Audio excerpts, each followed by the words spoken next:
ಮಂಡ್ಯ ಚುನಾವಣೆ ಮತ್ತೊಂದು ಕಡೆ ಮಂಡ್ಯದಲ್ಲಿ ನಿಮಗೆ ಗೊತ್ತಿದೆ ಸುಮಲತಾ ಪ್ರಚಾರ ಮಾಡ್ತಾ ಇಲ್ಲ.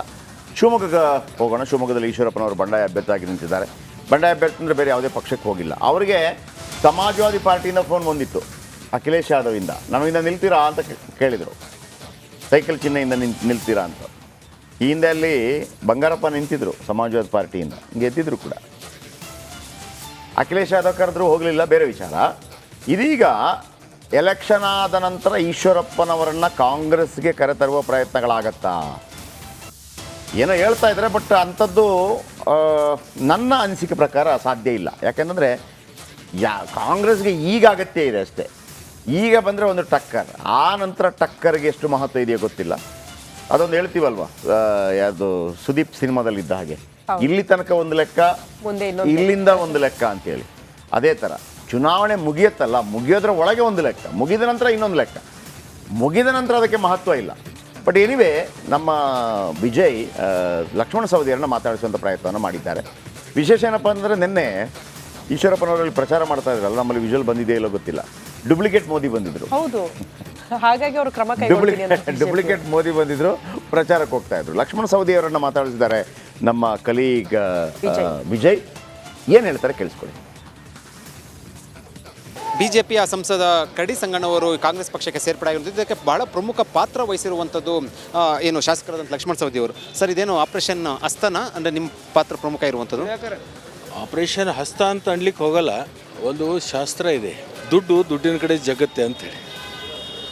ಹಂಗೆ ಭಾಳಷ್ಟು ಕಡೆ ದುಡ್ಡು ಎಲ್ಲಿದೆಯೋ ಆ ಇನ್ನೊಂದು ದುಡ್ಡು ಬಂದು ಅದರಲ್ಲಿ ಸೇರಿದೆ. ನಾಣ್ಯನ ಆಕರ್ಷಣೆ ಮಾಡುತ್ತೆ. ಹಾಗೆ ಭಾಳಷ್ಟು ಜನ ಇಲ್ಲಿ ಮುಖಂಡರು ಈ ಕಾಂಗ್ರೆಸ್ಸಲ್ಲಿ ಇರೋದರಿಂದ ಇನ್ನೊಬ್ಬ ಮುಖಂಡ ಆ ಒಂದು ಆಕರ್ಷಣೆಗೆ ಒಳಗಾಗಿ ಇವತ್ತು ಬಂದಿರತಕ್ಕಂಥದ್ದು. ಮತ್ತು ಕರಡಿ ಸಂಗಣ್ಣವರು ನಮ್ಮದು ಸುಮಾರು 25-30 ವರ್ಷದ ಸ್ನೇಹ. ಹಿಂದೆ ಅವರು JDS ಅಲ್ಲಿದ್ದಾಗ ಅವರನ್ನು JDS ಬಿಡಿಸಿ BJP ಕರ್ಕೊಂಡು ಹೋಗಿದ್ದೆ.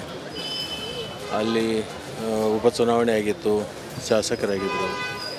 ಮುಂದೆ 2 ಬಾರಿ ಲೋಕಸಭಾ ಸದಸ್ಯರಾಗಿದ್ದರು.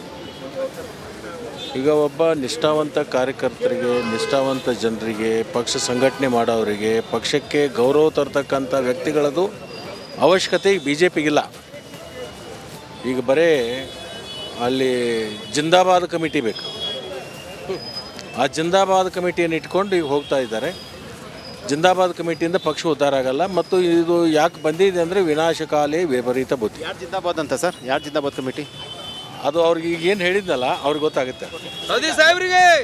ಸರ್, ಈಗ ಈಶ್ವರಪ್ಪರು ಕೂಡ ಅಸಮಾಧಾನಗೊಂಡಿರುವಂಥದ್ದು, ಒಂದು ಕಡೆ ಪಕ್ಷೇತರ ಸ್ಪರ್ಧೆ ಮಾಡಿರುವಂಥದ್ದು, ಮತ್ತು ಒಂದಷ್ಟು ಜನ ಮತ್ತೊಂದಷ್ಟು ಜನ ಪಕ್ಷಕ್ಕೆ ಬರುವಂಥ ಸಾಧ್ಯತೆ ಏನಾದರೂ ಇದೆಯಾ? ಸಾಕಷ್ಟಿದೆ, ನೋಡ್ತೀರಿ. ಈಗ ಆರಂಭ ಆಗಿದೆ, ಅಂತ್ಯ ಅಲ್ಲ, ಇದು ಆರಂಭ. ಇನ್ನು ಹೋಗ್ತಾ ಹೋಗ್ತಾ ಹೋಗ್ತಾ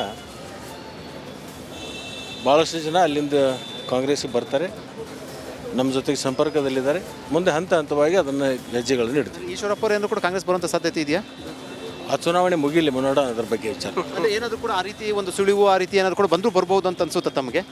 ಈಗ ಅದ್ರ ಬಗ್ಗೆ ಚರ್ಚೆ ಮಾಡೋದು ಬೇಡ. ಉಪಚುನಾವಣೆ ಮುಗೀಲಿ, ಲೋಕಸಭಾ ಚುನಾವಣೆ ಈ ಲೋಕಸಭಾ ಚುನಾವಣೆ ಮುಗೀಲಿ, ಮುಗಿದ ಮೇಲೆ ಅದ್ರ ಬಗ್ಗೆ ಚರ್ಚೆ ಮಾಡೋಣ. ಅಂದರೆ ಆಪ್ಷನ್ ಓಪನ್ ಇದೆಯಾ? ಅಂದರೆ ಸಾಧ್ಯತೆ ನಿಲ್ಲುವ ಅಥವಾ ಬರೋಕ್ಕೆ ಸಾಧ್ಯತೆ ಇಲ್ಲ ಅಂತ? ಲೋಕಸಭೆಗೆ ಅವರು ಸ್ವತಂತ್ರ ಅಭ್ಯರ್ಥಿಯಾಗಿ ಸ್ಪರ್ಧೆ ಮಾಡಿದರು. ಇದು ಲಕ್ಷ್ಮಣ ಸವದಿಯವರ ಹೇಳಿಕೆ ಅಲ್ಲ. ಇದು ಲಕ್ಷ್ಮಣ ಸವದಿಯವರ ಹೇಳಿಕೆ ಅಲ್ಲ, ಇದೊಂದು ಪಾಸಿಂಗ್ ಕಮೆಂಟ್. ಇದೊಂದು ಪಾಸಿಂಗ್ ಕಮೆಂಟ್ ಅಂತ ಹೇಳ್ತಾರೆ. ಬರುವ ಚಾನ್ಸಸ್ ಇದೆಯಾ ಅಂತ ಕೇಳಿದಾಗ ಇರಬಹುದು ಅಂತ. ಬಟ್ ಕರಡಿ ಸಂಗಣ್ಣ ಇದ್ದಾರಲ್ಲ, ಕರಡಿ ಸಂಗಣ್ಣ ಕೊಪ್ಪಳದಿಂದ, ಈ ಹಿಂದೆ ಕಾಂಗ್ರೆಸ್ಸಿಂದ ಕೂಡ ಅವರು MP ಆಗಿದ್ದರು. ಆಮೇಲೆ BJPಗೆ ಹೋದರು, JDS ಅಲ್ಲಿದ್ದರು. ಆಪರೇಷನ್ ಕಮಲದ ಮೂಲಕ ಬಂದಂಥವರು. ಯಡಿಯೂರಪ್ಪನವರೇ ಅವರನ್ನು ಆಪರೇಷನ್ ಕಮಲದ ಮೂಲಕ ಕಳೆದ ಬಾರಿ 9 BJP MPಗಳಿದ್ದರು. 9 ಅಂದರೆ 25ರಲ್ಲಿ 9 ಜನ ಲಿಂಗಾಯತ MPಗಳು. ಅದರಲ್ಲಿ ಪಂಚಮಸಾಲಿ ಲಿಂಗಾಯತ ಕರಡಿ ಸಂಗಣ್ಣ. ಈಗಲೂ ಕೂಡ 22 ಕ್ಷೇತ್ರಗಳ ಪೈಕಿ ಪಂಚಮಸಾಲಿ ಲಿಂಗಾಯತರಿಗೆ ಕೊಟ್ಟಿರೋದು ಅಲ್ಲಿ ಮಾತ್ರ. ಎಲ್ಲಿ? ಕೊಪ್ಪಳದಲ್ಲಿ. ಅಲ್ಲಿ ಡಾಕ್ಟರ್ ಮತ್ತೊಬ್ಬರು ಬಂದಿದ್ದಾರಲ್ವಾ, ಅವರು ಕೂಡ ಪಂಚಮಸಾಲಿ ಲಿಂಗಾಯತವೇ.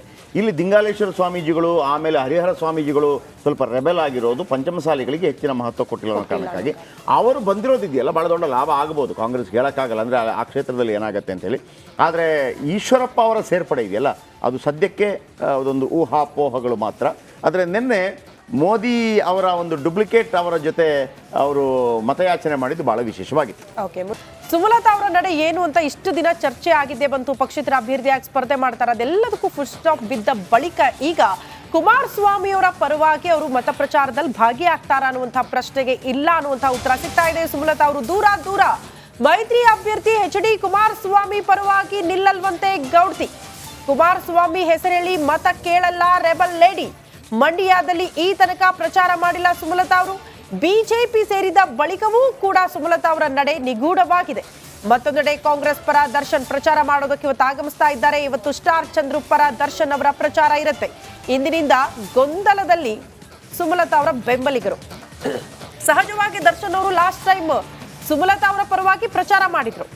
ಈಗೇನಾದ್ರೂ ಸುಮಲತಾ ಅವರು ಕುಮಾರಸ್ವಾಮಿ ಪರವಾಗಿ ನಿಂತಿದ್ರೆ, ಪ್ರಚಾರದಲ್ಲಿ ಭಾಗಿಯಾಗಿದ್ರೆ ದರ್ಶನ್ ಅವ್ರ ಸಪೋರ್ಟ್ ಕೂಡ ಕುಮಾರಸ್ವಾಮಿ ಅವರಿಗೆ ಸಿಗಬಹುದು ಅನ್ನುವಂಥ ಲೆಕ್ಕಾಚಾರ ಇತ್ತು. ಬಟ್ ಈಗ ಅದು ಉಲ್ಟಾ ಆಗಿದೆ. ಸದ್ಯ ಈ ಬೆಳವಣಿಗೆ ಕುರಿತು ಒಂದು ಸ್ಪೆಷಲ್ ರಿಪೋರ್ಟ್ ಇದೆ, ಕ್ವಿಕ್ ಆಗಿ ನೋಡ್ಕೊಂಡು ಬರೋಣ. ಮಂಡ್ಯ ಮಹಾಯುದ್ಧ ಗೆಲ್ಲಲು ಕೈ ರಣತಂತ್ರ. ಸುಮಲತಾ ದತ್ತು ಪುತ್ರನಿಗೆ ಕಾಂಗ್ರೆಸ್ ಗಾಳ.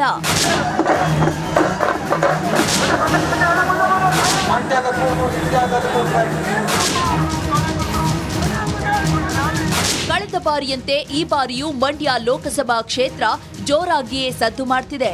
HD ಕುಮಾರಸ್ವಾಮಿ ಮೈತ್ರಿ ಅಭ್ಯರ್ಥಿಯಾಗಿ ಕಣದಲ್ಲಿದ್ದು ಗೆಲ್ಲೋ ಜಿದ್ದಿಗೆ ಬಿದ್ದಿದ್ದಾರೆ. ಆದ್ರೆ ಕಾಂಗ್ರೆಸ್ JDS ಭದ್ರಕೋಟೆಯಲ್ಲೇ ದಳಪತಿಗೆ ಶಾಕ್ ನೀಡಲು ರಣತಂತ್ರ ಹೆಣೆಯುತ್ತಿದೆ. ನಟ ದರ್ಶನ್ ಮೂಲಕ ದಳಪತಿಗೆ ಡಿಚ್ಚಿ. ಹೌದು, ಕಳೆದ ಚುನಾವಣೆಯಲ್ಲಿ ಸುಮಲತಾಗೆ ಬೆನ್ನೆಲುಬಾಗಿ ನಿಂತಿದ್ದ ನಟ ದರ್ಶನ್ ಈ ಬಾರಿ ಕಾಂಗ್ರೆಸ್ ಕೈ ಹಿಡಿದಿದ್ದಾರೆ.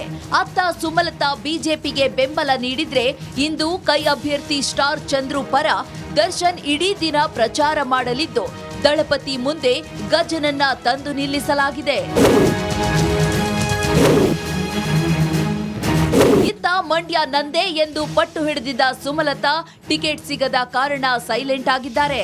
ಅದರಲ್ಲೂ ಬಿಜೆಪಿ ಸೇರಿದ ಬಳಿಕ ಮಂಡ್ಯದಿಂದ ಸುಮಲತಾ ದೂರ ಆಗಿದ್ದು, ಕುಮಾರಸ್ವಾಮಿ ಪರ ಪ್ರಚಾರಕ್ಕಾಗಿ ಈವರೆಗೂ ಬಾರದೆ ಮಂಡ್ಯ ಮಣ್ಣಲ್ಲಿ ಸಂಚಲನ ಮೂಡಿಸಿದ್ದಾರೆ.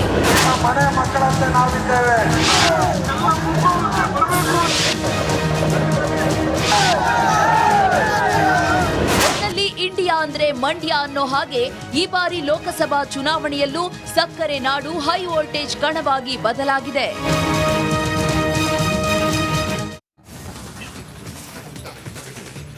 ಬನ್ನಿ ಆನಂದ್, ಬಹಳ ಮುಖ್ಯವಾಗಿ ಹೇಳ್ಬಿಡ್ತೀನಿ ವೀಕ್ಷಕರೇ. ಕಳೆದ ಬಾರಿ ಸುಮಲತಾ ಸ್ಪರ್ಧೆ ಮಾಡಿದ್ರು, ಆಗ ಯಶ್ ಮತ್ತು ದರ್ಶನ್ ದೊಡ್ಡ ಮಟ್ಟದಲ್ಲಿ ಪ್ರಚಾರ ಮಾಡಿದ್ರು.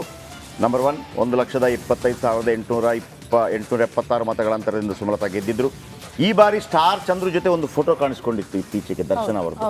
ಆಗ ಅವರನ್ನು ಮರುದಿವಸ ಕೇಳಲಾಯ್ತು ದರ್ಶನ್ ಅವರನ್ನು, ನೀವು ಯಾರ ಪರ ಪ್ರಚಾರ ಮಾಡ್ತೀವಿ? ಅಮ್ಮನ ಬಿಟ್ಟರೆ ಬೇರೆ ಯಾರನ್ನೂ ಪ್ರಚಾರ ಮಾಡಿಲ್ಲ. ಬಹುಶಃ ಆಗಲೂ ಅವ್ರು ಹೇಳಿರ್ಬೋದು, ಅಮ್ಮ ಏನಾದರೂ ನಿಂತರೆ ನಾನು ಅವರ ಪರನೇ ಮಾತಾಡೋದು, ನಿಮ್ಮ ಬಗ್ಗೆ ಮಾತಾಡೋದಿಲ್ಲ ಅಂತ, ಅಥವಾ ಪ್ರಚಾರ ಮಾಡೋದಿಲ್ಲ ಅಂತೇಳಿ.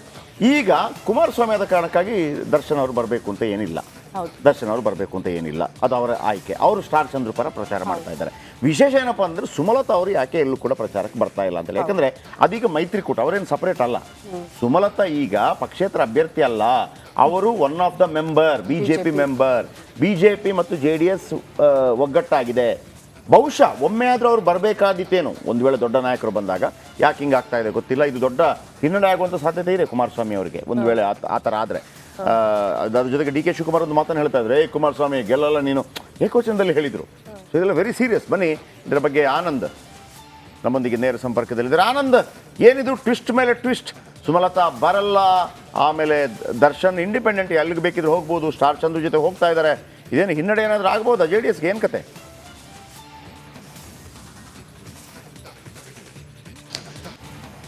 ಜಯಪ್ರಕಾಶ್ ಶೆಟ್ಟಿ ಕುಮಾರಸ್ವಾಮಿ ಅವ್ರನ್ನ ಸೋಲಿಸಲೇಬೇಕು ಅಂತ ಹೇಳಿ ಚಲುವರಾಯಸ್ವಾಮಿ ಅವರ ನೇತೃತ್ವದಲ್ಲಿ ಕಾಂಗ್ರೆಸ್ ಪಡೆ ತಂತ್ರಗಾರಿಕೆಗಳ ಮೇಲೆ ತಂತ್ರಗಾರಿಕೆಯನ್ನು ಮಾಡ್ತಾ ಇದೆ. ಅದರಲ್ಲೂ ಕೂಡ ಯುವ ಪಡೆಯನ್ನು ಸೆಳೆಯೋ ನಿಟ್ಟಿನಲ್ಲಿ ದರ್ಶನ್ ಅವರನ್ನು ಇವತ್ತಿನಿಂದ ಅಖಾಡಕ್ಕೆ ಇಳಿಸ್ತಾ ಇರುವಂಥದ್ದು. ಇವತ್ತಿನಿಂದ ಒಂದೆರಡು ದಿವಸ ಪ್ರಚಾರ ಮಾಡುವುದಕ್ಕೆ ದರ್ಶನ್ ಅವರು ಬರ್ತಾ ಇದ್ದಾರೆ. ಇವತ್ತು ಮಳವಳ್ಳಿ ವಿಧಾನಸಭಾ ಕ್ಷೇತ್ರದ 16 ಹಳ್ಳಿಗಳಲ್ಲಿ ದರ್ಶನ್ ಅವರು ರೋಡ್ ಶೋ ಮಾಡ್ತಾರೆ. ಆ ಮೂಲಕ ಸ್ಟಾರ್ ಚಂದ್ರು ಅವರ ಪರವಾಗಿ ಅಬ್ಬರದ ಪ್ರಚಾರವನ್ನ ಮಾಡ್ತಾರೆ. ಇಲ್ಲಿ ಗಮನಿಸಬೇಕಾಗಿದ್ದ ವಿಚಾರ ಏನು ಅಂದ್ರೆ ಸುಮಲತಾ ಅವರು ಬಿಜೆಪಿಗೆ ಸೇರಿ ಸುಮಾರು 15 ದಿವಸ ಆಗ್ತಾ ಇದೆ, ಆದ್ರೆ ಇದುವರೆಗೂ ಕೂಡ ಮಂಡ್ಯಗೆ ಬಂದಿಲ್ಲ. ಮೊನ್ನೆ ಮೋದಿ ಅವರ ಕಾರ್ಯಕ್ರಮದಲ್ಲಿ ಮೈಸೂರಿನಲ್ಲಿ ಕಾಣಿಸ್ಕೊಂಡಿದ್ರು, ಆದ್ರೆ ಅಲ್ಲಿ ಕುಮಾರಸ್ವಾಮಿ ಅವರ ಪರವಾಗಿ ಅಂದ್ರೆ ಹೆಸರು ಹೇಳಿ ಕುಮಾರಸ್ವಾಮಿ ಅವರ ಹೆಸರು ಹೇಳಿ ಮತವನ್ನ ಕೇಳಲಿಲ್ಲ. NDA ಅಭ್ಯರ್ಥಿಗಳನ್ನ ಗೆಲ್ಸಿ ಅಂತ ಅಷ್ಟೇ ಹೇಳಿದ್ರು. ಇದು ಸಾಕಷ್ಟು ಒಂದು ಚರ್ಚೆಗೆ ಗ್ರಾಸ ಆಗ್ತಾ ಇದೆ. ಮತ್ತೊಂದು ಕಡೆ ಸುಮಲತಾ ಹಾಗೂ ಅಂಬರೀಷ್ ಅವರ ಅಭಿಮಾನಿಗಳಲ್ಲಿ ಒಂದು ಗೊಂದಲಕ್ಕೆ ಕಾರಣ ಆಗ್ತಾ ಇರುವಂಥದ್ದು. ಸುಮಲತಾ ಅವರು ನಿಜಕ್ಕೂ ಕೂಡ ಬಿಜೆಪಿಯನ್ನ ಸೇರಿ ಮೈತ್ರಿ ಧರ್ಮವನ್ನ ಪಾಲನೆ ಮಾಡ್ತಾ ಇದ್ದಾರಾ, ಅಥವಾ ಅವರು ಮುಂದಿನ ರಾಜಕೀಯ ಭವಿಷ್ಯಕ್ಕಾಗಿ ಬಿಜೆಪಿಯನ್ನ ಸೇರಿ ಅವರು ಕುಮಾರಸ್ವಾಮಿ ಅವ್ರನ್ನ ಬೆಂಬಲಿಸೋದಕ್ಕೆ ಮುಂದಾಗಿಲ್ವಾ ಅನ್ನೋದು ಒಂದು ಚರ್ಚೆ ನಡೀತಾ ಇರುತ್ತೆ. ಜೊತೆಗೆ ಅವರು ಒಂದು ಗೊಂದಲ ಕೂಡ ಇರುವಂಥದ್ದು. ಅದ್ರ ಜೊತೆಗೆ ಏನು ಅವರು ರಾಜಕೀಯ ನಡೆ ತೀರ್ಮಾನ ಮಾಡಿದಂಥ ಸಂದರ್ಭದಲ್ಲಿ ಖುದ್ದು ಅವ್ರ ಜೊತೆ ಇದ್ದಂಥ ದರ್ಶನ್ ಅವರು ನಾನು ಯಾವುದೇ ಚುನಾವಣೆಗೆ ಸಂಬಂಧಪಟ್ಟಂಗೆ ಯಾವುದೇ ನಿರ್ಧಾರ ತೆಗೆದುಕೊಂಡ್ರು ಅಮ್ಮನನ್ನ ಕೇಳಿ ನಿರ್ಧಾರವನ್ನು ತಗೊಳ್ತೀನಿ, ಅವ್ರು ಹೇಳ್ದಂಗೆ ನಾನು ಪಾಲನೆ. ವೆರಿ ವೆರಿ ವೆರಿ ಸೆನ್ಸಿಟಿವ್ ಆಗ್ತಾ ಇದೆ ಮಂಡ್ಯ, ನನ್ನ ಪ್ರಕಾರ ವೆರಿ ವೆರಿ ಸೆನ್ಸಿಟಿವ್ ಆಗ್ತಾ ಇದೆ. ಸುಮಲತಾ ಪ್ರಚಾರ ಮಾಡಲೇಬೇಕಾಗುತ್ತೆ. ಬಿಜೆಪಿ ಹೈಕಮಾಂಡ್ ಸೈಲೆಂಟ್ ಆಗ್ಬಿಡುತ್ತಾ ಅಂತ ಅವ್ರು ಆರ್ಡರ್ ಮಾಡಿದ್ರೆ ಅವ್ರು ಹೋಗ್ಲೇಬೇಕಾಗುತ್ತೆ. ಅಲ್ಲ, ನೀವು ಮೊದಲೇ ಡಿಸೈಡ್ ಮಾಡಬೇಕಿತ್ತು ಸುಮಲತಾ ಅವರು. ನೀವು ಪಕ್ಷೇತರವಾಗಿ ಇರಬೇಕಾಗಿತ್ತು, ಬಿಜೆಪಿ ಸೇರ್ಬೇಕಾಗಿಲ್ಲ. ನೋಡಿ, ನೀವು ಎಷ್ಟೇ ಪವರ್ಫುಲ್ ಆಗಿರಿ, ಸಂಘಟನೆ ಮುಂದೆ ನೀವು ಸಣ್ಣದೇ. ಎಷ್ಟೇ ಪವರ್ಫುಲ್ ಆಗಿರಿ ನೀವು ಸಂಘಟನೆ. ಈಗ 2014 ಅಲ್ಲಿ ಕಾರ್ಯಕಾರಿಣಿ ಆಗುತ್ತೆ BJP. LK ಅಡ್ವಾಣಿ ಅವರನ್ನೇ ಪ್ರಧಾನಮಂತ್ರಿ ಅಭ್ಯರ್ಥಿ ಮಾಡ್ತಾರಂತಿತ್ತು. ಬಟ್ ಸಂಘ ಇರ್ಬೋದು ಅಥವಾ ಸಂಘಟನೆ ಇರ್ಬೋದು, ಮೋದಿ ಅವರನ್ನ ಆಯ್ಕೆ ಮಾಡುತ್ತೆ. ಆಗ ರೆಬೆಲ್ ಆಗೋಕ್ಕಾಗಲ್ಲ ಯಾರಿಗೆ, ಅಡ್ವಾಣಿ ಅವರಿಗೆ. ಪಕ್ಷ ಹೇಳಿದ್ದನ್ನು ಕೇಳಬೇಕಾಗತ್ತೆ. 2000 ಇಸ್ವಿಯಲ್ಲಿ ಎಲ್ಲೋ ಕೆಲಸ ಮಾಡ್ತಾಯಿದ್ರು ರಾಜೇಶ್ ಪೈಲಟ್ ಅವರ ಕ್ಯಾಮ್ರಾಮನ್. ರಾಜೇಶ್ ಪೈಲಟ್ ಅವರು ತೀರ್ಕೊಳ್ತಾರೆ. ಆಗ ಅವರ ಕ್ಯಾಮರಾಮನ್ ಅವರ ಯಾವುದೋ ಅಂತ್ಯಕ್ರಿಯೆಯಲ್ಲಿ, ಎಲ್ಲರೂ ರಾಜೇಶ್ ಪೈಲಟ್ ಅವರ ಅಂತ್ಯಕ್ರಿಯೆಯಲ್ಲಿ ಪಾಲ್ಗೊಂಡಿದ್ರೆ ನರೇಂದ್ರ ಮೋದಿ ಅವರು ರಾಜೇಶ್ ಪೈಲಟ್ ಅವ್ರ ಜೊತೆ ಒಬ್ಬ ಕ್ಯಾಮರಾಮನ್ ಸತ್ತೋಗಿರ್ತಾನೆ, ಅವರ ಅಂತ್ಯಕ್ರಿಯೆಯಲ್ಲಿ ಪಾಲ್ಗೊಂಡಿರ್ತಾರೆ. ಆಗ ಅವ್ರಿಗೆ ಫೋನ್ ಬರುತ್ತೆ ವಾಜಪೇಯಿ ಅವರಿಂದ, ಬಾ ನೀನು ಗುಜರಾತ್ಗೆ ನೀನು ಮುಖ್ಯಮಂತ್ರಿ ಆಗು ಅಂತೇಳಿ. ಎಲ್ಲಿಂದಲೋ ಇದ್ದವರು 50ನೇ ವರ್ಷಕ್ಕೆ ಬಂದು ಬಂದು ಅಲ್ಲಿ ಮುಖ್ಯಮಂತ್ರಿ ಆಗ್ತಾರೆ. ಯಾಕಂದರೆ ನೀವು ಸಂಘಟನೆ ಮಾತನ್ನು ಕೇಳಬೇಕಾಗತ್ತೆ. ಇಲ್ಲಿ ಸಂಘ ಅಂತ ನಾನು ಹೇಳ್ತೀನಿ, ಸಂಘಟನೆ ಮಾತನ್ನು. ಯಾವಾಗ ಸುಮಲತಾ BJP ಜಾಯಿನ್ ಆದರೂ ಅವರು part of BJP, not independent ಆಗಿದ್ದಾಗ ಇವರು ಹೇಳಿದ್ದೆ ಫೈನಲ್ಲು. ಈಗ ಪಕ್ಷ ಹೇಳಿದ್ದು ಫೈನಲ್, ಹೈಕಮಾಂಡ್ ಹೇಳಿದ್ದು ಫೈನಲ್ಲು. ಹಾಗಾಗಿ ಅವರು ಬರಲೇಬೇಕಾಗತ್ತೆ.